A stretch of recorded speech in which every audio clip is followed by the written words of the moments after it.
Welcome, and thank you for joining this session of Innovation Institute 2021. With nearly 50 sessions available through the summer, we know you'll be discovering new skills, strategies, and resources to transform the teaching and learning in your classroom, and we would love to hear from you.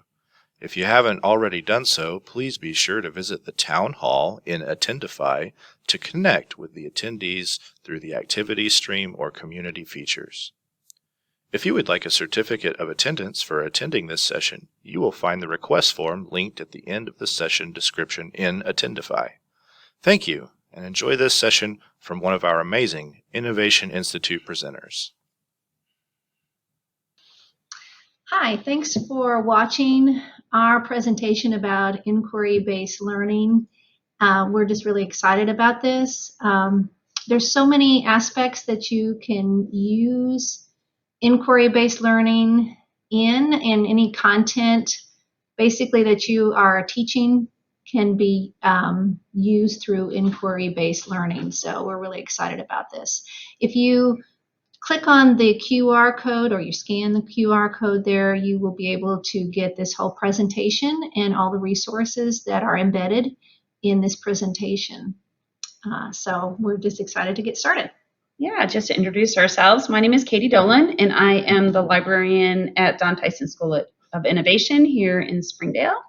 And I'm Renee Greep, and I am the gifted and talented facilitator here for 6th and 7th grades. Yeah, great to be here. So we started talking about this year when we were sort of brainstorming, right, about what we saw our teachers needed and what our students needed as far as inquiry-based learning and project-based learning. So you can find this anywhere on the internet, but there are basically 4 steps to inquiry in your classroom. So you're going to start off with developing a question and researching the topic, having students present what they've learned, and then reflection. And so basically, this is just showing you the skills that you need to be teaching your students, not talking about any content, but the framework of how to go about inquiry and how about presenting it to their peers or to an authentic audience, and then reflecting on the whole process and what they learned from that process. Yeah, that's neat. And I was asking Renee today, we were kind of trying to fine tune sort of definitions of things and talking about inquiry-based learning versus things like Genius Hour, project-based learning, and things like that. And so I actually did a online course with John Spencer that I love. I listen to his podcast if you haven't listened to that. Yeah, he's really good. It's wonderful. And he talks about project-based learning kind of being the umbrella term, and then things like inquiry-based learning, problem-driven framework, challenge-driven framework, design-driven framework, and interest-driven framework. And I think that interest-driven, where the students are using their own passion, their kind of the subjects they want to geek out on, that would be a good place to start in teaching this framework. Yeah, it would. Typically, for years, it's been called Genius Hour. Mm-hmm. And it's basically whatever the student is passionate about. I started way back when it was first, just being talked about and not having any type of framework to go on for assessment or for presentations or any of that. I just kind of grew into it and figured it out on my own. But now we have so many resources for it. And like Katie was saying, it's really under the umbrella of project-based learning. But what you're teaching is the process. The inquiry process. Yeah. Yeah, which I think is really neat because I think students have a lot of unique interests. I know last week I was talking to some students. We're building up our manga collection here in the library, and I've got hundreds of kids that are really excited about that. And I think they could probably stand in front of me and talk about manga for hours. And it would be really neat to see them do a project where they're having to do an interest-driven project and follow those frameworks for that. Yeah, and it's really a real-world skill that they can learn how to do, because most jobs now, you have to, they say, okay, here, we want you to do this project. And so the students need to know well, how do I go about that? How do I research? What are my big questions that we have that we've got to answer through this project? And then how am I going to present it in a real world situation to my employers? So it's really a skill that you're teaching that's going to follow that student for the rest of their life. Right. And the thing that I'm going to talk about today with you really is on like curation of resources.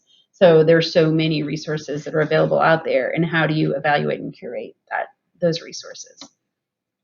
So here's just an outline of the 4 steps: developing the questions, researching, presenting, and reflection. And I have found this technique to be really great. We used it this year, especially in our social studies and English classes for 6th and 7th grade. And you can use this virtually any grade level. Students don't necessarily have to be able to write. So if you're looking at, a classroom of young children, you can still use this technique. And they have a website, if you'll notice there at the bottom, it says writequestion.org. So you can go to them and they will send you information every so often, kind of little newsletters, but they have lots of great videos on how to do this technique. This slide you are welcome to use and in your classroom to organize when you are going to do this process. And it really helps students develop those big questions, and then even the smaller supporting questions, and to understand what's the difference between an open-ended question and a closed-ended question. It's just really a great tool. And they work in groups, and so it's very engaging. Students aren't just sitting at their desk or at their computer trying to come up with a question, but they're working as a group. So they learn how to get along with other people in the group to get to some really good questions that they can actually work with. And so I really recommend you using this technique. I'm not going to go into great detail here, but it's pretty well organized there on the slide. And if you go to their website, they have great videos, especially for your higher grades. It's really a fantastic resource. You've had some really good luck with this, right? Yes. You've gone into the classroom, you've Yes. used it, Yeah. You've seen some really good results. Yes. And the teachers really responded like, wow, I can't believe we got so many really good, deep questions from these kids that we have not ever been able to get from them before. And the students really enjoyed it and asked when I could come back and do it again. So I was Seal like, of approval. Yeah, that's Good great. job. Good job. Yeah, I think that says a lot, though. So you got to start with a good question, no matter what content it is, or even if it is just a passion, they've got to come up with a good question. There we go. We're going to talk for a few minutes about curation. And this came up when I was doing the John Spencer project-based learning online course that he does. And I really like that. And I think if you're interested in project-based learning, inquiry learning, Genius Hour, it's a great course to go through. You can do it at your own pace, on your own time. And so they had one of the units was on curation. And so I'm going to give you a little overview of it and share some of the resources that I found that I loved. Here's a really quick video that just says, it just talks about curation. Okay, we had to start videoing again, and for some reason, our image now is flipped. So, same presenters, but new position. So,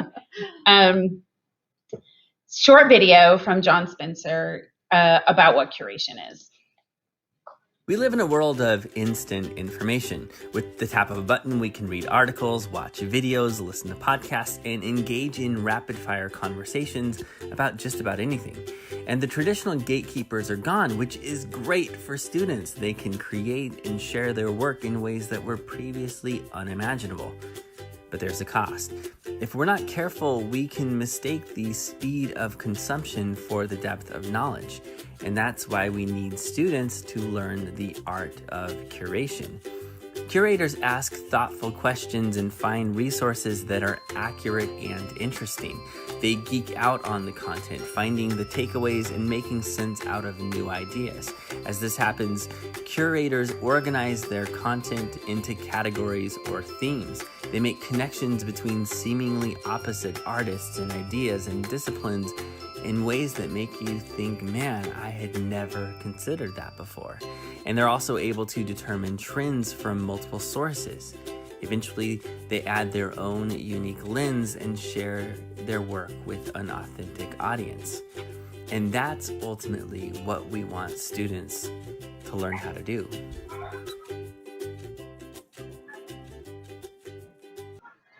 I love John Spencer.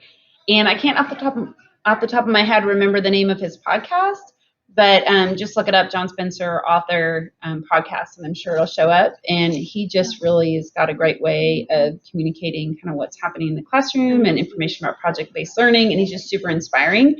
And I feel like with curation, because I'm a person who geeks out about a million things, so I am that one that just collects tons and tons of information about stuff. But with curation, you're really looking at evaluating and organizing your information so that it's usable for yourself and for other people. And so as part of that online project-based learning course I took, he shared obviously like a million great resources. Let me switch the slide. Hold on. There we go. And so I actually used one of the curation tools that he talked about to curate some information about curation. So like meta curation right here. And the one that I really liked initially when I first started looking through them was eLink. So I'm going to share what I created and also just real quick show you what it looks like on the side as you're building it. So this one page, web page I put together, probably took me maybe 15 minutes to make. Used one of their, I think that was a Canva image. Like all of this stuff is already sort of pre-populated. I just needed to tweak it. And then I just basically drop these resources into the links, and I'll show you what it looks like on the back side of it. And it comes out looking this nice. And it's not just a string of links. It's not just a page, your bookmark bar. I mean, like, here's my bookmarks and all of my, it's not just that. It's actually also sharing what is this resource? What kind of resource is it? And why is this resource important? I came in and edited some of this, but some of it just pre-populates as you put the link in. So here's what it looks like on the flip side. This is what it looks like when I'm making it. And so I have these 4 resources. And so look how easy this is. I went over here. Here's John Spencer's YouTube channel. Look at all of these videos he has. And they're all as like clear and like beautifully illustrated as that first one. So check this one out. You'll have it in these resources. So I'm going to share that link. I come over here, add this in here. And it's going to create that button, and it's even going to pre-populate the information. But I could go in there. There it is down here. So it picked the picture for me, gave me a title, gave me information about what it is. I would go in there and also say what kind of resource this is. So like that this is his YouTube channel, so that when I go back to look, I'll remember. Or if I'm going to share it with somebody, it'll have meaning. Right. Or it could be something that you require, that you're wanting to do a little summary for each each link or resource. So they can go in there and they can customize it to the summary. So that can be part of what you require in your classroom. Yeah. So the way I've seen teachers using it, one would be to share resources with students or with other coworkers of yours if you're sharing resources. The other I've seen, and we've got an 8th grade teacher who's used it a couple times, and she's had students use this to share their resources. And then, you have to annotate it. You have to give some information. Why is this resource important? What's the value in this resource? And so now when you come on over here and save it, easy peasy, like there it is. Okay. And then I put another link down here. So in the unpaid version, you can log into this using your Google account. But it only lets you do 5 resources. And for my 8th grade teacher, she was like, 5 is all we need for the students. Like more than that, it would be too much for the 8th graders. But just comes out looking very user-friendly, very visual, which for me, I really appreciate. And I want to point out here in this list that I created for you, this short podcast right here in the Cult of Pedagogy. This one was really, when I listened to this, it was like really opened my brain up to be thinking a lot about curation and how we can create students that can have skills for evaluation and organization using tools like this. Yeah, and that one you can read. If you click on it, you can read it, or you can listen to it. So there you go. Yeah, that's what's great about I love that. a good podcast, so then I get into the podcast wormhole. But so if you want to just skim it, you're not a person, I don't want to listen to the whole thing, or you're not auditory like that, you can just read it when you're on there. But that one is really, if you're thinking about doing this curation as part of your research, which we really recommend, that's a great way to start. Absolutely. And then here I put this link in. Did you remember this was here from before? Yes. This was the one that you really liked about another curation tool. So this sort of in this list is another. Now that's more for teachers, but you can also share it and teach your students to become their own curators and organizers. So that's kind of teaching them how to organize too. But yeah, we put that in there as well. So that's available for you. And then, were you going to talk about this? Yeah, we can talk about it. This is just another option for curation, is using a Padlet. A lot of you probably already use Padlet. And so I'm not going to, and this is a great video that you can watch that shows you all about how to use Padlet. And then I have a link of a Padlet example there. And we'll go to the next one. Oops. There we go. This is the Google Keep, another great video to watch. So to help teach you how all the ins and outs of doing Google Keep. It's really great if you're not already using it. And if you are already using it, you might still want to watch it, because I learned I used it all the time, and then I watched this and I was like, oh, I didn't know I could do that, or I could do that. So that might be worth your time just to listen and watch that. Yeah, summertime goal there for me, because there we go. This is for those of you that might be using Schoology. You can do portfolios or blogging, and those two videos will tell you about that. And then there are 16 more tools. If those are tools you don't want to necessarily want to use, or you want to geek out on learning about curation tools, there's a great link there at the bottom. Lots of great resources. So back to this one. Yes. Right? Yes. All right. And this, I just put in conferencing, because conferencing is really important with keeping your students on track, one-on-one or even in small groups. Just sitting there, hey, where are you going? What are you doing? What's the next step? Here's to help. Conferencing with your students is so important. And I'm not just talking about younger grades, know that already. But the older grades, when you're talking about sixth grade on up, we don't necessarily use conferencing as much. And conferencing is really important for getting kids to get on the goals that they need. So once they've gotten all of their research done and they've curated their resources and all of that, then you're going to be wanting to have a presentation and a culminating artifact of showing and presenting what they've actually done and learned. Right there where you see on the screen where it says use a rubric, that's a link to a rubric.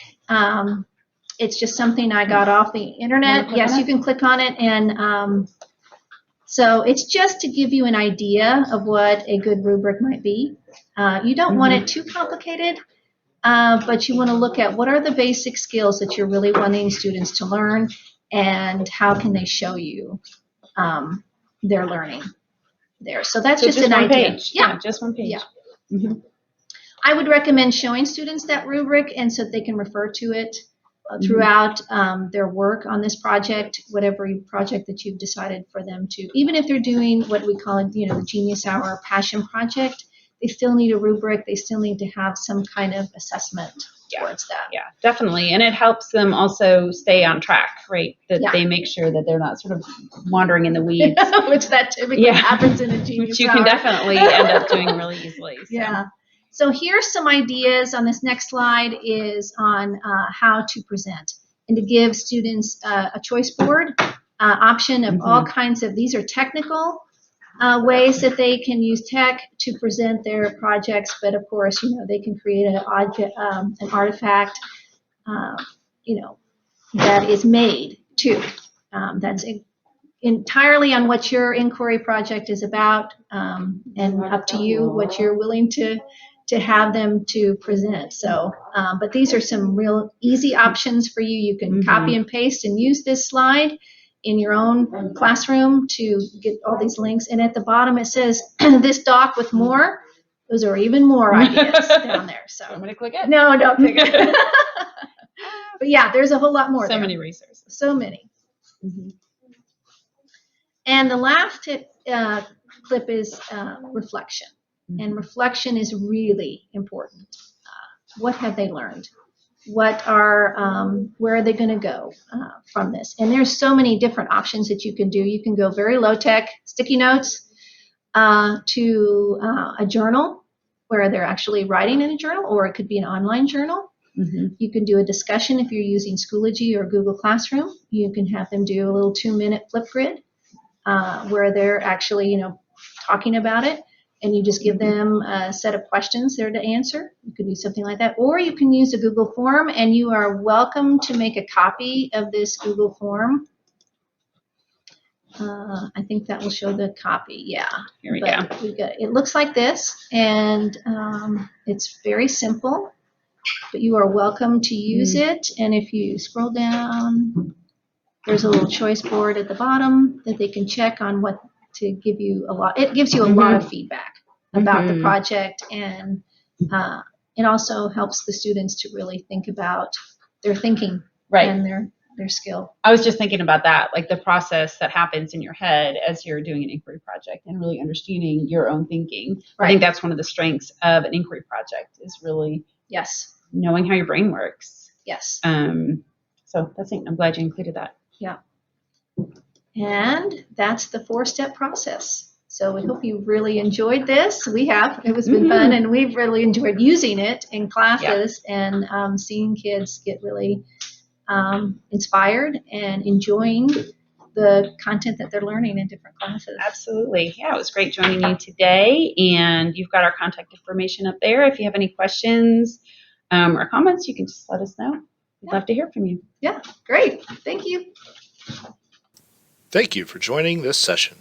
To request a certificate of attendance, you can access the link at the bottom of the session description, scan the QR code here, or go to bit.ly/I2 certificate. Bit.ly shorteners are case sensitive, so please be sure to use all uppercase letters. Hear what insight other I2 attendees and presenters might have on this session and other breakout sessions by connecting with the Innovation Institute community on Facebook or Twitter at I2 Estale or in Attendify's interactive features. And don't forget to mark your calendar for June 8th and 9th to join us for I2 2022. Thank you.